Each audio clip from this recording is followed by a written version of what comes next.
Welcome to the Teachers Lounge. My name is Lloyd Hopkins. I'm the executive director and founder of $1 Million Teacher Project. Some of you know me, some of you don't. Some of you know our work, some of you don't. But $1 Million Teacher Project is an organization focused on teacher retention and recruitment in Arizona. What our work revolves around is partnering with schools to create community-driven solutions to help them increase how their teachers are recognized, drive more support directly into their classrooms, and create innovative ways to impact how their teachers are compensated. So I'm a self-proclaimed teacher fan, and this Teachers Lounge is just an opportunity for me to love on some more teachers and celebrate educators for the hard work they do, but also involve the audience to a candid conversation about some of the challenges that teachers face, some of the things that are going well, some of the things that aren't going well. And it's especially important for us to have these conversations in the wake of the current climate in our world with social justice and with the pandemic and all of that kind of stuff. And we have to remember that teachers are now having to prepare to try to educate students in the middle of all of this. So we need to listen to teachers. Teachers are leaders, and teachers' voices should be amplified, and we have to make sure they have all the support that they need. So I had the brilliant opportunity, or the fantastic opportunity, to reach out to some teachers that I love and I'm a fan of, and I think are just amazing educators and testaments to humanity. And today's guest is no exception to that. I've known this woman for going on 4 years now, and I was exposed to her because we were able to bring support directly to our classroom through our Classroom Support Team program. So Classroom Support Team is one of the programs that we do where we work with the universities around bringing interns and volunteers directly into the classroom to help address teacher workloads and to boost student achievement. Because there's data that supports when you have more caring adults involved in the academic environment, students perform well. So this teacher was one of our pioneers. When we were just launching this program, didn't have any success to validate that it would work. We just had research and studies and a commitment to wanting to impact the experience of teachers. But she didn't know me from anybody. She could have been like, hell no, I don't want you in my classroom. But it's an example of how visionary she is, how committed she is to doing an amazing job and using as many tools as resources as she can to help her students and to help her kids. Every time I talk to her, she has a smile on her face. And now I'm excited to have you all have the opportunity to be introduced to Miss Maria Madrigal. Welcome, Maria. Hi, good to be here. And now you're in Colorado, right? Yes, right now. I've been meaning to come here for a couple years, so today or this weekend we made it. So good. And here I am interrupting your vacation and having you put a camera in your face so I can talk to you. You're probably trying to turn your brain off, and here I am having you turn it back on. So I appreciate it. It's okay. I'm willing to share for an hour or so with you, so we're good. So you're giving me the time. You're like, I'm going to give you an hour. In an hour, I'm out of here. I appreciate it. Set your boundaries. That's a lesson. Lesson one for everybody. Set your boundaries. So even though you're in Colorado right now visiting, you're a teacher here in Arizona. You teach in the Alhambra Elementary School District, Granada Elementary School, and you teach 3rd grade, correct? Yes. And how long have you been in the profession? This is going to be my 11th year. The school year. Yes. All at Granada Elementary? Yes. Wow. What is it like being at one school for so long? To be honest, so far this has been just the climate is amazing. My couple first years, just like anything, I think we all start kind of rough, and there's moments in life where you just want to quit. And it's like just the thought about leaving there, the climate has kept me there. My administration, we are truly a family, at least the way our school works. we're a family, we care about each other. People come through the hallways, whether they're strangers or parents, and you just say hi to them. You just feel the love when you walk into our campus. So there's a connection there. And yes. Now does that connection what does that connection help, like with interacting with parents? Does that help with getting more involvement in the classroom, or how does that connect? How do you utilize that connection in your work? I think the fact that we are so friendly and kind to each other, respectful, I think parents are not afraid to go to the office or call you as a teacher and just ask for resources or whatever they need. You walk in, you might have been sad, and you walk in and you feel happy by the time you leave. Like, you just don't want to leave sometimes. It's like not being at work, not being able to see my coworkers, hug them, or just, it's been difficult because that's what we're used to, just a smile. Wow. It's tough from parents. Now there's, sorry to interrupt you. But now there's data out there that says that I think something like 40% of new teachers leave the profession after 3 years in the profession. So right as you're becoming an expert, because they also say it takes 3 years to become a master teacher. So right as you're learning and mastering the profession, you're also like, I'm trying to get the hell out of here.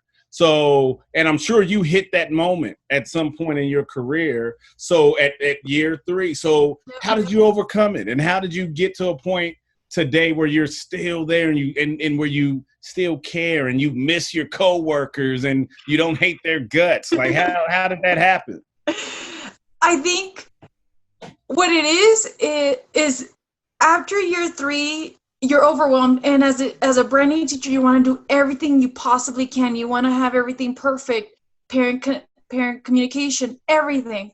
So I think after year 3, you feel so overwhelmed from the first 3 years that in year 4, you kind of like, okay, like, I've been teaching for 3 years. It's the same thing. Like, why are you can't kill yourself. And I think that's what we all try to do the first couple of years, because you want to be the best of the best.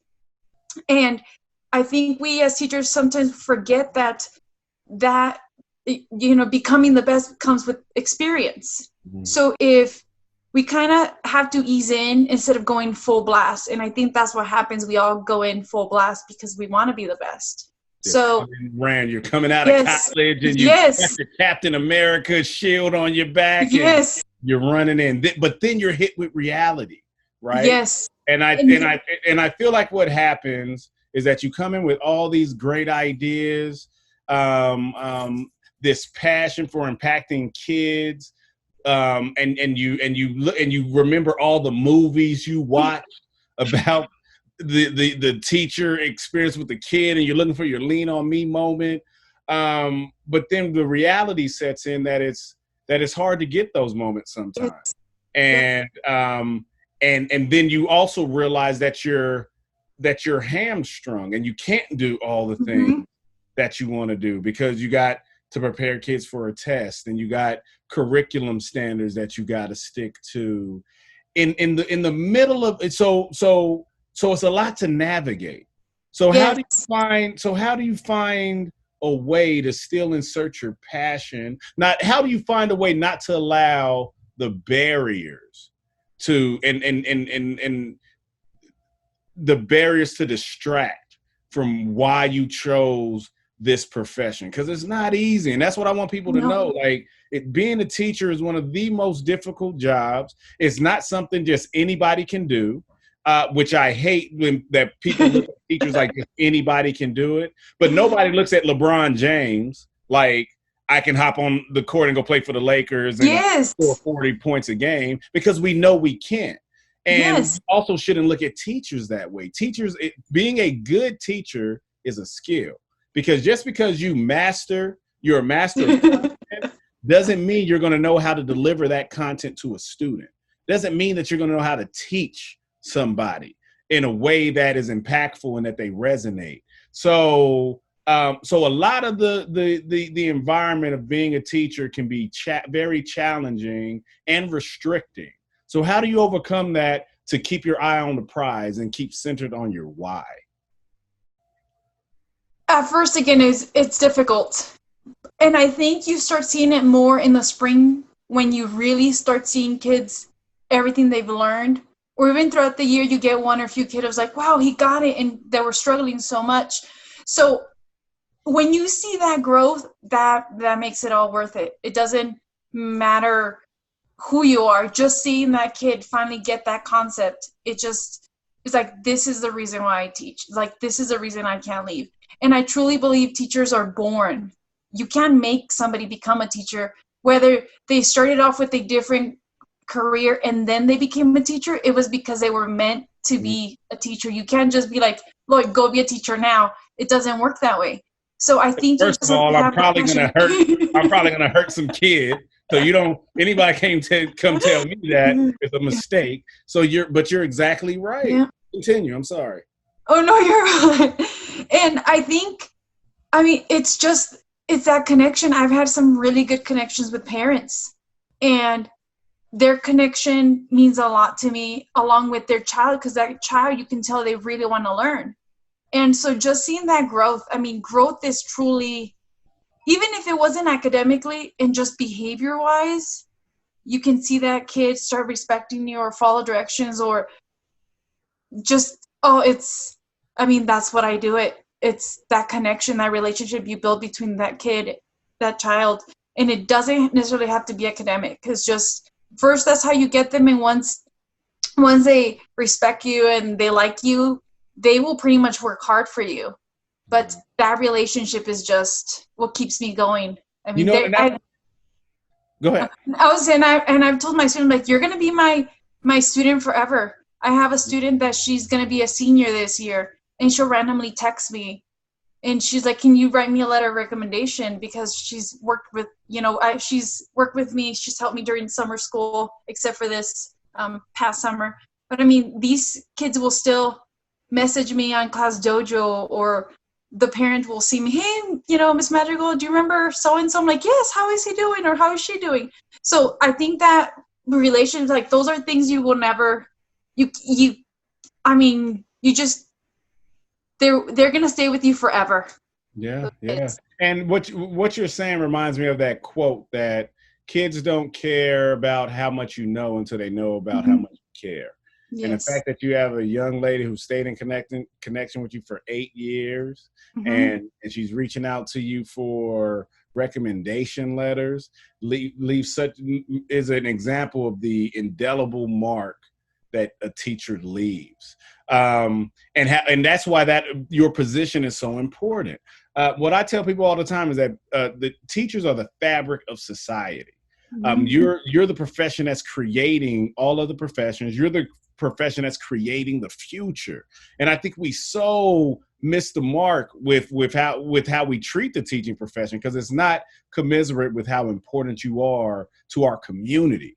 8 to 9 months out of the school year, you spend more time with a family's child than they do. 8 to 9 months out of the year, 8 to 9 hours a day, where the kid is in your class all day, and then they go home and eat dinner with their parents for maybe a couple hours, then they go to bed.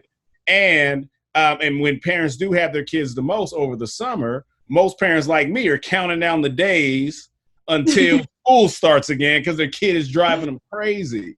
And so that's why I think it's important that we have to create happy, healthy, whole teachers, because you're spending so much time with our children, and your energy and your point of view is going to be poured into our kids.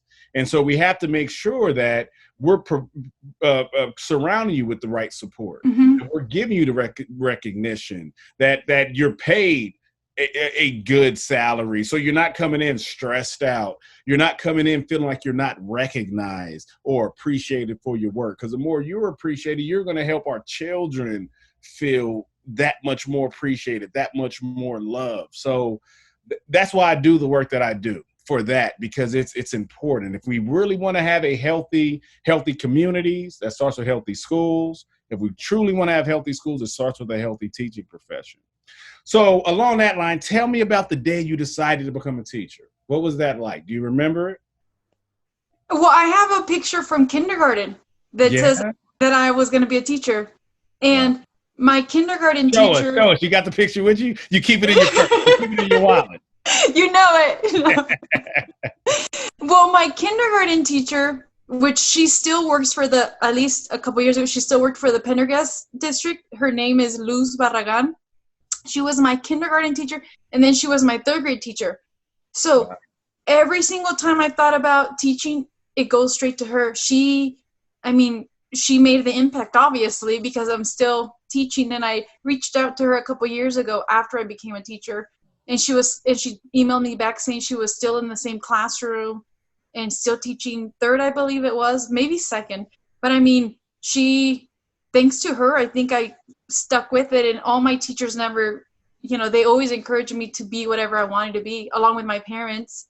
And I've always known and I consider myself, maybe I'll start a business in the future, which more than likely I will, but I still don't know. I know that when I have to leave, it's going to hurt, because I really enjoy seeing those students. I miss them since the day the school shut down in March. It's crazy. Like, I count down the days to start school so I can have a new batch of students. That's what I do. Please join us next week for another great portion of this conversation with Maria Madrigal.